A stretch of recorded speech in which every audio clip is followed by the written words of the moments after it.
In light of shattered homicide records in the city of Philadelphia, some leaders got behind an initiative to get guns off the streets, figuring it will do some good. Eyewitness News reporter Alicia Roberts with more. Saturday, Philadelphia police and city council teamed up with one goal: getting guns off Philly streets at two buybacks at Yesha Ministries and Greater Exodus Baptist Church in South and North Philadelphia.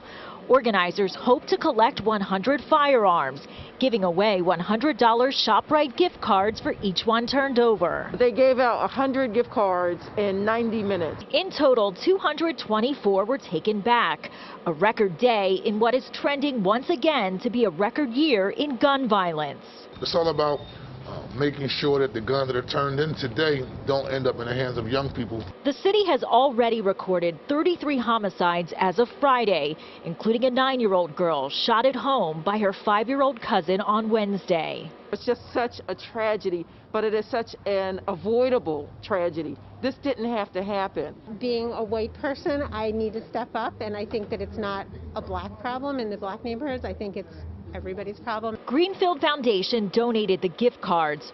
Organizers are already planning another buyback in February, noting that while today is just one piece of the problem. And every gun off the street makes our community safer. In addition to Saturday's gun buyback programs, anyone can turn in an unwanted gun at any point, no questions asked, at their local police department. Reporting in South Philadelphia, Alicia Roberts, CBS 3 Eyewitness News. Let me demonstrate to you how at least we're doing something actually works and how ineffective it is, right? And I'll put the link in the description box and you can watch all the women in the video squawk about at least we're doing something and we're getting guns off of the street and we're stopping violence in the inner city, right? And again, the focus is always on the tool. It's never on the root cause. This is one of my greatest frustrations as a person that considers themselves intelligent and likes to use their intelligence to solve problems, like actually solve the problem, or at least understand what's going on. That way, the solutions that get presented aren't so off base that even if you applied them, they'd be completely ineffective. And there is nothing in this world that is more ineffective to me when it comes to addressing gun violence, especially in the inner city, than gun buybacks.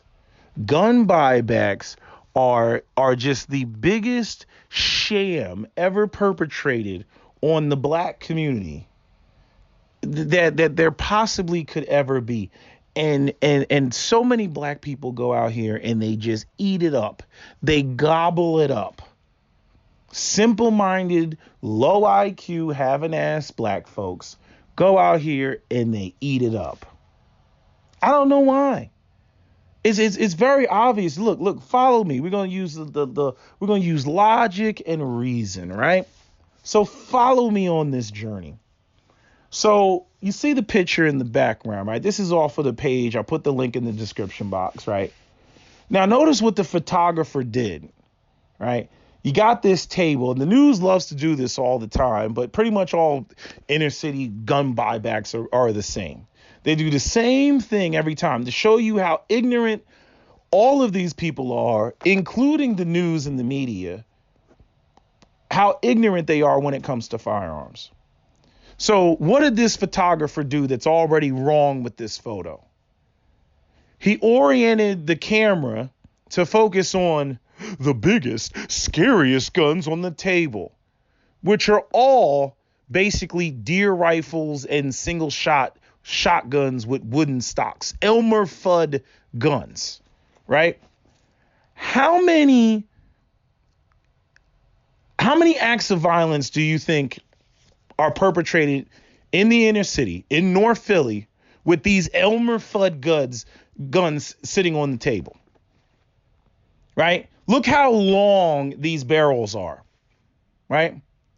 Do you honestly think that black men are running around the inner city, rolling down the window saying, oh, hold on, let me maneuver this gun, stick it, 5 feet out the window and fire Tally ho, young knave, right? Like, is that what they're doing? You know what I'm saying? Like it's the damn 1700s or something like that. I mean, the shit is retarded. It's retarded, right? We already know that the majority of the violence in the black community that is gun related is handguns. It's not long guns. It's not rifles. It's not shotguns. It's not 22 Marlins. It's handguns. But yet the photographer and all of the sensationalism, that is the media, and the idea that it's not about being factually accurate. It's about sensationalism. Oh, what's the biggest guns on the table? Well, long guns are bigger than handguns. And so we'll make the long guns and put them out. Look what we got off of the street. Look at all these crime guns that we got off of the street. And which is something that the article says, right? We got these crime guns off the street, like as though you walk out your front door and you trip and fall and you're like, God damn it, another gun. You know what I'm saying? Like you're walking around, like you lift up the lid on a sewer crate or something like that, and there's a whole bunch of guns just sitting there in the sewer, like, the water can't even drain down the sewer drain because there's so many guns jammed down there. Like this is the type of logic that folks are spitting out here. We got all these guns off of the streets. First off, right? If these guns are being brought to a gun buyback, right? And I can sit there and I can look at the guns, even when I look at the handguns. You got these old revolvers and all these strange, weird calibers. Not 9mm, not 40 caliber, not 45 ACP, although I did see one 1911. But weird, strange calibers of old revolvers that probably belonged to a grandmother whose husband died and has, the gun's been in the drawer, for God knows how long. Okay? If the gun's in her drawer, it's not a crime gun. It's not a crime gun. The fact that all these guns were brought in, the chances is extremely unlikely that they were crime guns. Right? Which also links me to the next point about the guns that actually are crime guns. Because unless the police department is actually going out of their way to not only check the serial numbers, but also to check the ballistics on the firearms and maybe possibly tie it to a crime, a gun buyback is an excellent way of getting rid of a crime gun. You give it to your girlfriend takes it to the gun buyback, and guess what? Bye-bye crime gun, right? No questions asked, right? And then that gun will be melted down or destroyed, or it'll take a hacksaw to it or whatever. Bye-bye crime gun, right? Then you got the other part where they're just robbing black people. For the black people that go and bring these, these guns there, right? They were giving $100, what do you call that? $100 gift cards from Brown's ShopRite, right? $100 gift cards to Brown's ShopRite. So some of these old ladies, because that's typically who I see, they will bring a gun to the gun buyback, and that gun, it might be valuable. It might have been a gun or a firearm that her husband brought back from World War II or Korea or Japan or something like that. And she'll bring it to the gun buyback, and they're giving her a $100 gift certificate when that gun is actually worth possibly $1,000 or more. But guess what? They're not going to tell her. They're just going to give her that lousy ass $100 gift certificate. They're not going to say, hey, ma'am, you should really take this to, Gun and Archery, in South Philly and see what you can get for this. Because this is actually, a German Luger with the swastika on it. This is actually worth a lot of money. Nope. Nope, they're not going to do that and tell her to go get her $3,000, $4,000. No, no, no, no, no. They're going to take the gun and then it's going to be destroyed, even though you got people who are into, World War II paraphernalia. Right. And so you have people who are out of a collector's item, and then you also have the fact that she's now out of $3,000. I remember I went to a gun buyback in New Jersey, and it was a white lady, and she had an M1 Garand, And you know what she did with this M1 Garand? She sold the M1 Garand. M1 Garand is worth about $2,000, I believe. Okay. And she brought it to the gun buyback, and they gave her a $250 gift certificate, which was more than what they're doing in Philly. You know what I mean? But you get people that get completely screwed out of what the actual value of the gun is worth. If you have a firearm and you want to get rid of it, you know what the smart thing to do is? The smart thing to do is take that firearm to a dealership and get the gun appraised and try to, figure out what it's worth. A Google search, going online and figuring out what the gun is worth. This is like capitalizing on ignorant people. And everybody is losing out on this. And then the police department, they sit up there and they act like they did something. Look at those guns on the table. Does that look like what Ray and Pookie is running around with? Does that look like what they're running around with? You know what I mean? If you really want to talk about the type of guns that Ray and Pookie is using, it would be a SD9 VE Smith & Wesson. It would be a Sky pistol. It would be a Glock 22 or any other Glock that's in 40 cal, like a Glock 22 or a Glock 23. Since the Glocks, is the most prolific gun that's out there and it's reliable and everything else. But because, of the fact that nobody really likes 40 anymore, you're going to see a lot more Glock 40s out there than Glock 9mm, which, fetch a higher price. These are not crime guns. They keep, we got these guns off of the street. No, you mean that you got these guns out of the back rear corner of grandma's dresser drawer, that her deceased husband left there years ago, and she just doesn't like guns and wants to get it out of the house. It's not like, I went into my grandson's bedroom and lifted up the pillow and, I just can't control him and he's just out there in the street somewhere and I found this gun underneath his pillow right around the same time and date that we have this gun buyback, and I just so happened to grab it and bring it in just in the nick of time, and this saved lives. It's bullshit.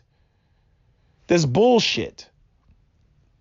But yet, they keep doing these silly, stupid ass gun buybacks. And the crazy thing is that they keep reducing the value that they want to give you. Like before they used to give cash, then they want to give cash because criminals were like, yeah, I'm going to take my guns there, trade in 3 broken guns, and then take the money that I get, for the 3 broken guns and go buy a new gun with it. So they were doing that. Right? But again, you still have the whole issue of, criminals getting rid of crime guns, through that process. I'm saying, if they're smart and they're going to, that's the way that they're going to do it. But as a rule, criminals are not the ones that are going to the gun buybacks. If you doubt me, I encourage you to go to a gun buyback and just stand outside the gun buyback and just watch the people who walk through the door. They are middle-aged to retirement, and selling guns that, this was my great grandfather's. And look, you can look at the tables and it's nothing but a whole bunch of revolvers with all type of miscellaneous random calibers, and as much as criminals do like revolvers because revolvers don't leave shell casings and therefore don't leave evidence, when you see these shootouts on television, are they not using semi-automatic, modern, polymer-framed pistols? That is what they are using in these crimes. They're not using these old style Western wheel guns. But this is a classic example of, at least we're doing something. And they do it every time. We're getting guns off of the street. You didn't get guns off of the streets. You got them out of grandma's rear right-hand corner in her back dresser. That's where you got it from. I mean all these single shot, duck guns and deer guns and single shot shotguns. I mean, look at them guns on the table. And literally the photographer took those photos and said to himself, yes, these are the biggest, scariest guns. And we got 200 guns off of the street. And yes. And, this is what we want to showcase.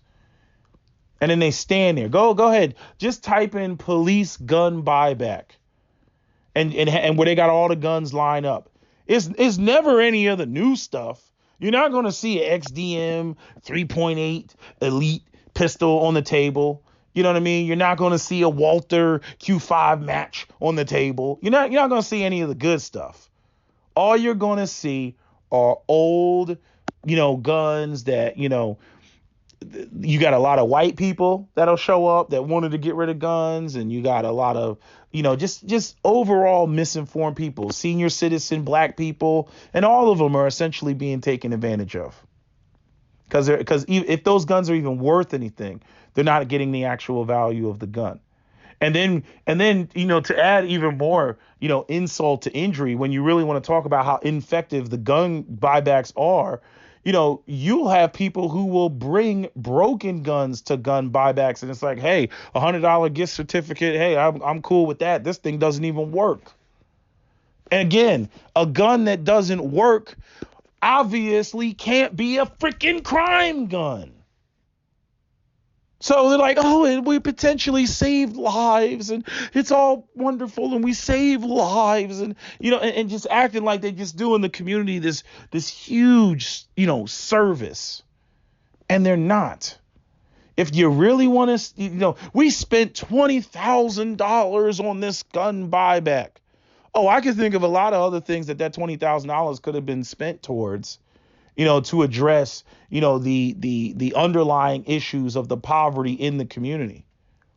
You know what I mean? Like, how about using that $20 for after school program that keeps the kids off of the streets and so that where they're not bored and just looking for something to do and then get themselves involved in trouble and whatnot.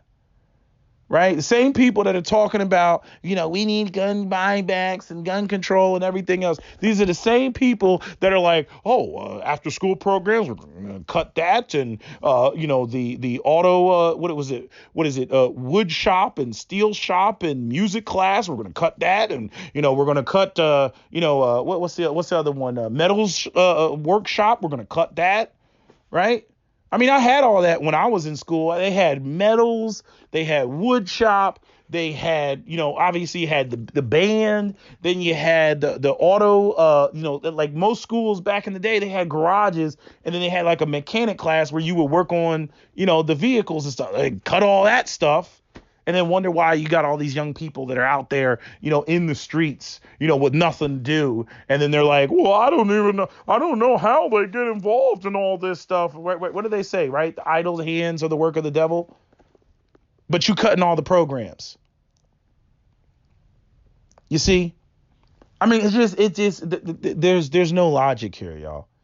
There's no logic. And all of these people, all these politicians, we're doing something and all this nonsense. They need to be called out and what they're doing needs to be shut down if it's not effective. All this symbolism that black people, especially black Democrats, keep falling for, you need to stop. You need to stop. And somebody's got to speak out against it. Somebody's got to say something. I mean, for the last, 10 years, we got this gun buyback. Oh, we're stopping the violence and we're getting these crime guns off of the street. I'm like, oh my God, they're not crime guns. You're not getting crime guns if they're able to bring them. They're not crime guns.